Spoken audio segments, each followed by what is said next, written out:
এই মিনু, কোথায় যাচ্ছ? দাঁড়াও। আমার মায়ের জন্য ওষুধ আনতে দোকান যাচ্ছি। অনেকদিন পরে তোমার সঙ্গে দেখা। কেমন আছো তুমি বলো? লেখাপড়া বাদ দিয়ে কাজে যোগ দিয়েছি। কি করব? বাবা মারা গেছেন, সংসারের হাল ধরতে হয়েছে।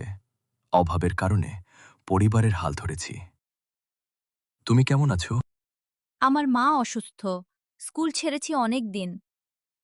ঘরে সব কাজ করতে হয় আমাকেই। ভালো নেই, খুব কষ্টে জীবন কাটাচ্ছি।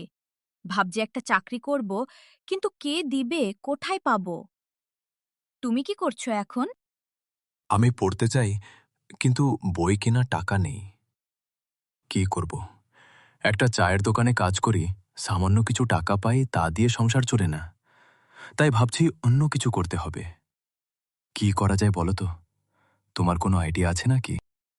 আমিও পড়ার স্বপ্ন দেখি, কিন্তু কষ্ট আমাকে ঘিরে ধরে। তাই অন্য কিছু চিন্তা করছি। আমার মাথায় একটা আইডিয়া এসেছে দারুণ। এখন দেখছি মোবাইল ফোন দিয়ে মানুষ অনেক ধরনের কাজ করে টাকা ইনকাম করছে।